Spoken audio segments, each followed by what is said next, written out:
భారత స్వాతంత్ర సమరయోధుల త్యాగాల స్ఫూర్తిని తెలియజేసే పుస్తకాలను శ్రీకాకుళం పట్టణంలోని చేపల వీధి మున్సిపల్ హై స్కూల్కు బీజేపీ నాయకులు వితరంగా అందజేశారు.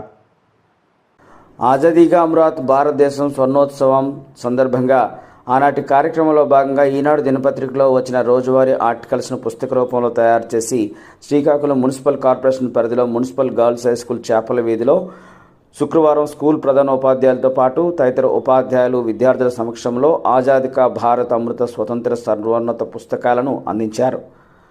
ఈ సందర్భంగా ఈ పుస్తకాలను బీజేపీ నాయకులు ఏబీబీఎస్ నేషనల్ కన్వీనర్ పోకతోట సింహాచలం వారి సొంత ఖర్చుతో ఈ స్కూల్ లైబ్రరీకి ఇవ్వడం జరిగింది. విద్యార్థులు చదువుకొని భారతదేశానికి ఏ విధంగా స్వాతంత్రం వచ్చిందని తెలుసుకోవడానికి, దాన్ని ఏ విధంగా మనం నిలుపుకోవాలి, భవిష్యత్తులో దేశభక్తితో కూడుకున్న జీవన విధానం, ఆర్థిక సామాజిక దేశాభివృద్ధిలో మన భాగ్యస్వయంతో పాటు దేశ రక్షణ విషయంలో కూడా మనకు మనం పాటుపడాలని, దానికి నాంది ప్రస్తావనగా ఇలాంటి చరిత్ర కలిగిన అంశాలను అందరం తెలుసుకోవాలని ఈ సందర్భంగా అన్నారు.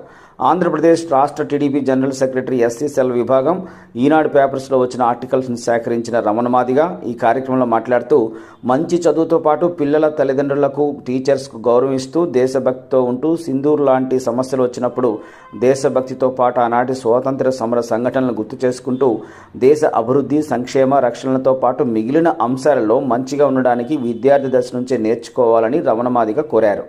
కార్యక్రమంలో school head miss Lakshmi, TDP division incharge Basava Rajesh Reddy, Brahmaji, school టీచర్స్తో పాటు విద్యార్థులు పాల్గొన్నారు.